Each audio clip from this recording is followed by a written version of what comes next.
नमस्कार दोस्तों, स्वागत है आपका आपके अपने चैनल धार्मिक दर्शन में। उम्मीद करते हैं कि आप सभी बृहस्पति देव की कृपा से कुशल मंगल है और भगवान बृहस्पति की कृपा आप पर और आपके परिवार के ऊपर सदा बनी रहे। सबसे पहले हम जानेंगे आज का पंचांग, ताकि आप अशुभ समय में पूजा अर्चना न करें। फिर उसके बाद श्रवण करेंगे पौष माह के पहले बृहस्पतिवार की कथा। आज का पंचांग 19 दिसंबर को सूर्योदय होगा सुबह के 7:09 पर, सूर्यास्त होगा शाम के 5:28 पर, चंद्रोदय होगा रात के 9:28 पर, चंद्रास्त होगा अगले दिन सुबह के 10:31 पर, नक्षत्र होगा अश्लेषा नक्षत्र दिन भर, राहु काल रहेगा दोपहर के 1:43 से दोपहर के 3:02 तक, अभिजीत मुहूर्त होगा सुबह के 11:58 से दोपहर के 12:45 बजे तक। उसके बाद श्रवण करेंगे बृहस्पतिवार की कथा। हिंदू धर्म में गुरुवार का दिन अपने में विशेष महत्व रखता है। यह दिन भगवान विष्णु को समर्पित है। इस दिन बृहस्पति देव के समक्ष बृहस्पतिवार का व्रत, पूजन तथा कथा श्रवण करने का विधान है। माना जाता है कि जो भी भक्त सच्चे मन से श्रद्धा पूर्वक बृहस्पतिवार के व्रत की कथा पढ़ता या सुनता अथवा सुनाता है, भगवान बृहस्पति उसकी हर मनोकामना पूरी करते हैं। साथ ही उनके सारे दुख भी दूर करते हैं और घर के धन भंडार भर देते हैं। तो चलिए हम श्रवण करते हैं बृहस्पतिवार की कथा। प्रिय भक्तगण, आज आप एक ऐसे कथा का श्रवण करने जा रहे हैं जिसे सुनने मात्र से आपके जीवन में सुख, संपत्ति और धन की वर्षा होगी। साथ ही जीवन में चल रहे दुखों का अंत भी होगा। तो चलिए कथा को प्रारंभ करते हैं। भगवान विष्णु माता लक्ष्मी से कहते हैं कि क्या आपको पता है दुखों का अंत भक्ति में ही क्यों छिपा होता है। फिर माता लक्ष्मी कहती है, हे जगत के पालन करता, पूरी सृष्टि में चल रहे गतिविधियों पर तो आपकी ही नजर रहती है।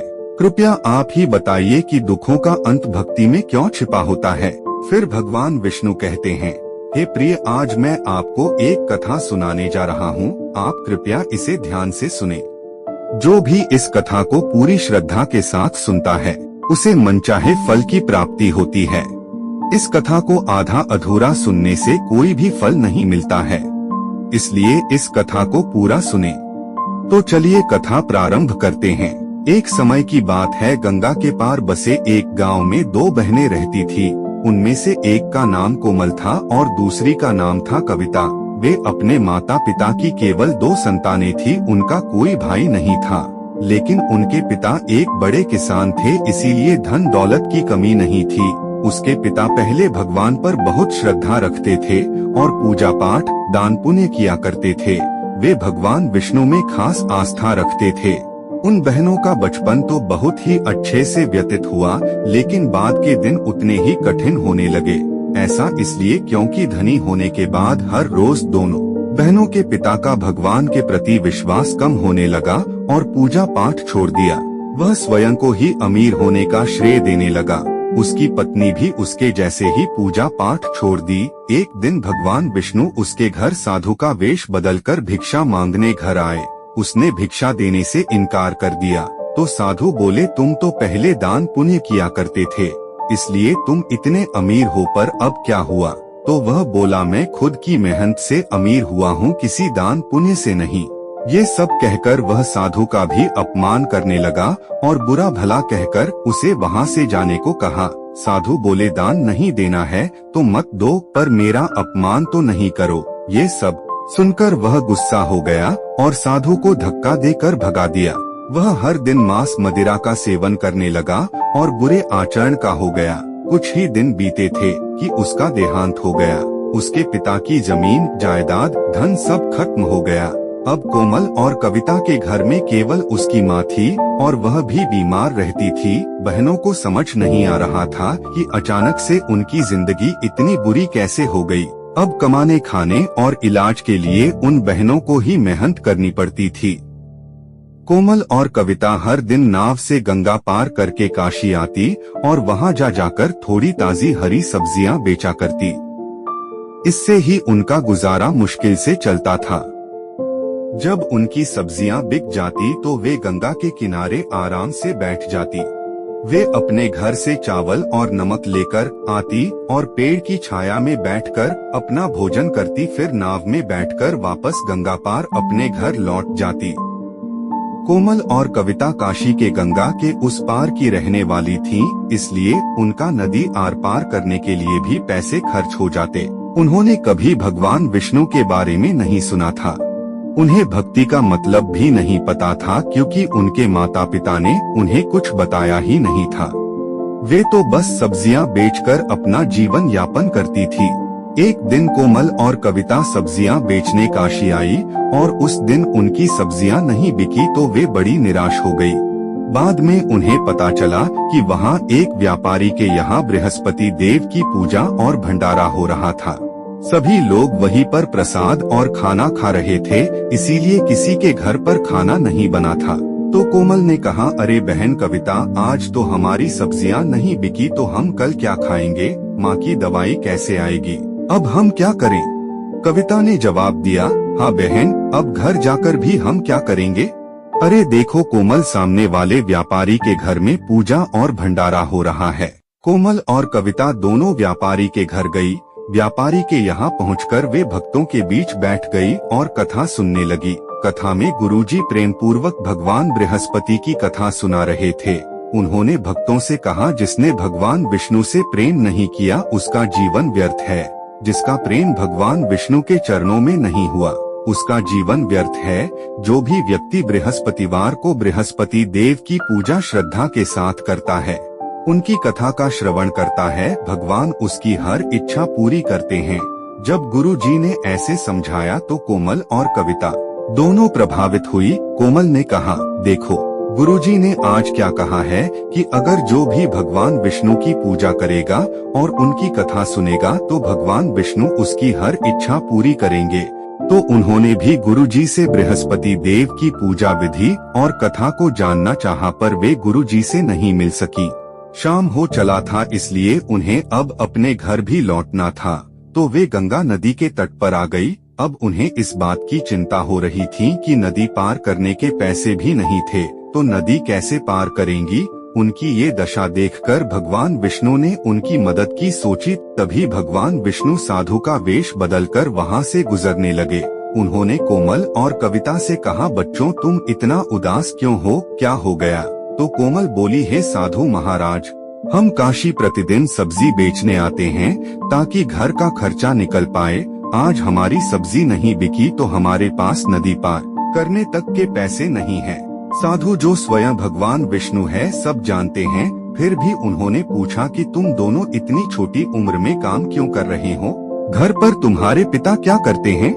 तो कोमल ने सारी बात बता दी और पूछा कि हमारी जिंदगी में इतना बड़ा बदलाव कैसे आ गया। साधु बोले, भगवान विष्णु बड़े दयालु हैं। देखो तुम्हारी सब्जी की टोकरी में शायद पैसे पड़े हो जिससे तुम दोनों नदी पार कर सको। टोकरी कविता के पास थी। जब उसने खोजा तो देखा कि उसमें पैसे हैं। साधु बोले, तुम्हारे पिता ने बृहस्पति देव का अपमान किया था जिससे तुम्हारे परिवार की ऐसी दशा हो गई।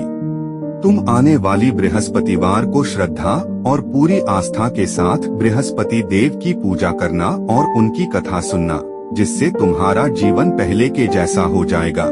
कोमल और कविता बोली कि हे साधु महाराज, हमें बृहस्पति देव की पूजा और कथा का कोई ज्ञान नहीं है, फिर हम पूजा कैसे करेंगे और न ही हमारे पास उतने पैसे हैं कि पूजा कर सके।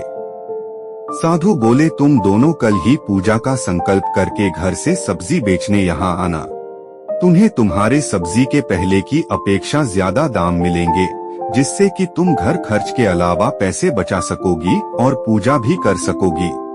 फिर साधु ने पूजा विधि के बारे में बतलाया और कहा कि बृहस्पतिवार के व्रत में चने की दाल तथा मुनक्के से विष्णु भगवान का केले की जड़ में पूजन करना तथा दीपक जलाना, व्रत कथा सुनना, पीले पुष्प चढ़ाना और पीले भोजन ही करना।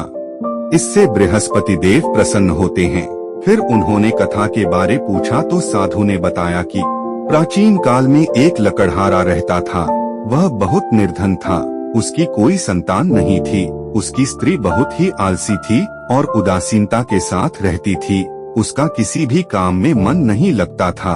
वह बस अपने पति के लिए खाना बनाती, फिर दिन भर आराम करती। वह स्नान नहीं करती और किसी देवता का पूजन भी न करती और न ही अपने पति के गरीबी और दयनीय स्थिति के दूर होने की कामना करती थी। लकड़हारा इससे बड़ा ही दुखी था और अपने भाग को कोसते हुए भगवान से कहता कि उसे कैसी पत्नी मिली है। बेचारा लकड़हारा अपनी पत्नी से बहुत आग्रह करता कि वह रोज स्नान करके पूजा पाठ किया करे, किंतु उसका कुछ भी परिणाम न निकला। वह खुद ही बृहस्पति देव की पूजा करता और अपनी पत्नी के सुखों खुशहाली की कामना करता। कुछ दिनों बाद भगवान की कृपा से लकड़हारा की स्त्री ने एक सुंदर कन्या को जन्म दिया। कन्या अपने पिता की तरह ही गुणवान और भगवान के प्रति आस्थावान थी। वह अपने पिता को देखकर धीरे धीरे भक्ति करना भी सीख गई और अच्छे संस्कार भी अर्जित कर लिया। कन्या बड़ी होने पर प्रातः स्नान करके विष्णु भगवान के मंदिर जाती और उनका का जाप करती। वह हर बृहस्पतिवार का व्रत करने लगी। भगवान विष्णु कन्या के भक्ति और समर्पण को देखकर बहुत ही प्रसन्न थे। तब से जब भी वह कन्या मंदिर आती तो उसे हर बार एक सोने का सिक्का मिलता। वह उसे भगवान विष्णु का आशीर्वाद समझकर रख लेती और घर जाकर अपने पिता को दे देती। धीरे धीरे ऐसे ही उसे अनेक सोने के सिक्के प्राप्त हुए और लकड़हारा का परिवार अपनी पुत्री के कारण धनवान हो गया। लेकिन इतना सब कुछ ठीक होने के बाद भी उसकी माँ का वही ढंग रहा। नगर में लकड़हारा की ख्याति फैल गई क्योंकि वह इतना अमीर जो हो गया। लकड़हारा के घर बड़े बड़े लोगों का आना जाना होने लगा। एक दिन पड़ोस के राज्य के सबसे धनी सेठ हीराचंद अपने पूरे परिवार के साथ घूमने लकड़हारा के नगर आए हुए थे। उन्होंने देखा कि रास्ते में सब मकान छोटे व कच्चे थे और झोपड़ी भी थी। केवल एक ही मकान बड़ा आलीशान और सुंदर था। सेठ हीराचंद ने अपने मुनीम से पूछा, यह आलीशान मकान किसका है? और उन्हें लकड़हारा के बारे में पता चला। सेठ अपने परिवार के साथ उसके घर उससे मिलने गए। मिलना जुलना हो रहा था कि उसी समय सेठ हीराचंद के इकलौते बेटे की नजर लकड़हारा के बेटी पर पड़ी। वह उसे देखते ही उस पर मोहित हो गया और उससे विवाह के लिए सोचने लगा। फिर जब सेठ हीराचंद और उसका परिवार अपने राज्य वापस गया तो उसके लड़के को किसी भी काम में मन नहीं लग रहा था। वह हमेशा उसके ही यादों में खोया रहता, न खाना खाता न ही ठीक से काम करता। उसने अपनी दशा बहुत ही खराब कर ली थी। सेठ हीराचंद उस समय व्यापार के सिलसिले में दूसरे राज्य गए हुए थे। जैसे ही उन्हें यह बात पता चली तो वे तुरंत ही सब काम छोड़कर अपने घर आए और अपने बेटे का हाल चाल जाना। उसने अपने बेटे से पूछा कि तुम्हें किस बात का कष्ट है? किसी ने अपमान किया है अथवा किसी ने कुछ कहा है? तुम मुझे कारण बताओ, मैं उसे तुरंत ही ठीक करूंगा, या तुम जो कहो मैं वही कार्य करूंगा जिससे तुम्हें प्रसन्नता मिले। लड़का बोला, मुझे आपकी कृपा से कोई भी दुख नहीं है, नहीं किसी ने मेरा अपमान किया है, परंतु मैं उस पड़ोस राज्य के लकड़हारा की लड़की से विवाह करना चाहता हूँ जिसके घर हम सभी लोग गए थे। तब सेठ खुद और अपने मुनीम आदि लोगों और ढेर सारे तोहफे के साथ उस लकड़हारा के घर गए। सेठ हीराचंद ने लकड़हारा को सभी बात बतलाया और अपने बेटे और उसकी कन्या के विवाह का प्रस्ताव रखा। लकड़हारा भले ही दूसरी जाति का था, परंतु उसे सेठ के करुण व्यवहार, इज्जत और ईमानदारी का पता था। इसलिए वह भी बड़े सम्मान के साथ अपनी कन्या का विवाह करने के लिए तैयार हो गया तथा विधि विधान के अनुसार लकड़हारा की कन्या का विवाह सेठ के लड़के के साथ हो गया। कन्या के घर से जाने के बाद कुछ ही महीनों में पहले की भांति उस लकड़हारा के घर में गरीबी का निवास हो गया, मानो उसके घर से माँ लक्ष्मी चली गई हो। उसका घर, मकान, धन सब कुछ खत्म हो गया। अब तो भोजन के लिए भी अन्न बड़ी मुश्किल से मिलता था। लेकिन उसकी पत्नी में फिर भी कोई बदलाव नहीं आया। एक दिन दुखी होकर लकड़हारा अपनी पुत्री के पास गया। बेटी ने पिता की दुखी अवस्था को देखा और अपनी माँ का हाल पूछा। तब लकड़हारा ने पुत्री से सारा हाल कहा। तब कन्या ने बहुत सा धन देकर अपने पिता को विदा कर दिया। इस तरह लकड़हारा का कुछ समय सुखपूर्वक व्यतीत हुआ। कुछ दिन बाद फिर वही हाल हो गया। लकड़हारा फिर अपनी कन्या के यहाँ गया और सारा हाल कहा तो लड़की बोली, हे पिताजी, घर की गरीबी का कारण माँ के रहन सहन, अनुचित कार्यों का ही परिणाम है। आप माताजी को यहाँ लिवा लाओ, मैं उन्हें वह विधि बता दूंगी जिससे गरीबी दूर हो जाए। जब वह लकड़हारा अपनी स्त्री को साथ लेकर अपनी बेटी के यहाँ पहुँचा तो कन्या अपनी माँ को समझाने लगी, हे माँ, तुम प्रातःकाल प्रथम स्नानादि करके विष्णु भगवान का पूजन करो। प्रत्येक बृहस्पतिवार को उनका व्रत पूजन विधि विधान से करो, इससे घर की दरिद्रता दूर हो जाएगी। परंतु उसकी माँ ने एक भी बात नहीं मानी तथा घर जाकर अगले दिन प्रातःकाल उठकर बिना स्नान पूजा पाठ किए ही रात के बचे भोजन को खा लिया। इससे उसके पति को भी बहुत गुस्सा आया और उसी रात को वह अपनी पत्नी के हाथ पैर बांधकर बगल के मंदिर के तहखाने में बंद कर दिया और सभी से कह दिया कि कोई भी उसे नहीं निकाले। प्रातःकाल उसे निकाला तथा स्नानादि आदि करवाया तो मानो चमत्कार ही हो गया। लकड़हारा के पत्नी की बुद्धि ठीक हो गई और फिर वह प्रत्येक बृहस्पतिवार का व्रत रखने लगी। इस व्रत के प्रभाव से कन्या के माँ बाप बहुत ही धनवान और समृद्ध हो गए और बृहस्पति जी के प्रभाव से इस लोक के सब सुख भोग कर स्वर्ग को प्राप्त हुए। साधु महाराज सब कुछ बताकर चले गए। जब कोमल और कविता को पूजा और कथा के बारे में पता चल गया तो अगले दिन दोनों बहनों ने वैसा ही किया। जब वे सब्जी बेचने काशी आई तो उन्हें सब्जी के पहले की अपेक्षा अधिक कीमत मिला। अब उनके पास घर खर्च के अलावा पैसे बचने लगे। आने वाली बृहस्पतिवार को दोनों बहनों ने स्नान आदि करके भगवान विष्णु का व्रत रखा। बनिए के यहाँ से चना और गुड़ ले आई और उन्होंने खुद ही घर पर पीला भोग बनाया, क्योंकि बृहस्पति देव की कृपा से उनके पास पैसे थे। बगीचे से पीला फूल तोड़कर केले की जड़ में अर्पित किया और बृहस्पति देव की पूजा अर्चना की तथा उनकी कथा का श्रवण किया। वे हर बृहस्पतिवार को ऐसा ही करने लगी, जिससे कि वे अब खुद धनवान किसान हो गई तथा उनकी माँ ने भी व्रत पूजन करना शुरू कर दिया, जिससे वह स्वस्थ हो गई। दोनों बहनों का बृहस्पति देव पर आस्था और भी बढ़ने लगी। धीरे धीरे उन्होंने जो भी खोया था बृहस्पति देव की कृपा से प्राप्त कर लिया। फिर एक दिन कोमल ने कविता से कहा, हमारे पास बृहस्पति देव की कृपा से इतना धन इकट्ठा हो गया है, हम इसका क्या ही करेंगे। इस पर भगवान विष्णु फिर से उसी साधु का वेश बदलकर उनके पास पहुँचे। दोनों ने साधु को प्रणाम किया, आदर के साथ सेवा सत्कार किया और अपनी धन इकट्ठा होने पर उसका समाधान पूछा। फिर भगवान विष्णु ने उनका मार्ग प्रशस्त किया और समाधान भी बतलाया। तो साधु महाराज के कहेनुसार उन दोनों ने निश्चय किया कि अब से हर गरीब और जरूरतमंद लोगों की मदद करेंगी। उन्होंने गरीबों के यहाँ तथा सार्वजनिक जगहों पर प्यासे के लिए कुएं बनवाए, बेघरों के लिए रहने के आवास का निर्माण कराया, कुंवारी कन्याओं का विवाह कराया और ऐसे ही अनेक शुभ कार्य करने लगी। फिर एक दिन उन्होंने सोचा कि यदि बृहस्पति देव का व्रत रखने तथा पूजा करने से हमें सब कुछ मिल गया तो अब से हम रोज सभी को बृहस्पति देव की पूजा और कथा के बारे में बताया करेंगे। अगले दिन कोमल और कविता बृहस्पति देव की कथा कहने निकले कि उन्हें पता चला कि पड़ोस में एक 2 वर्ष का बच्चा 1 सप्ताह से बीमार चल रहा है और लगातार रो रहा है। दवाइयों का भी कोई असर नहीं हो रहा था उस पर। उसकी दशा और भी दयनीय होती जा रही थी। वे दोनों बहनें उनके घर गई और बच्चे के पिता से बोली, बृहस्पति देव बड़े दयालु हैं, आप उनकी कथा सुन लीजिए, सब ठीक हो जाएगा।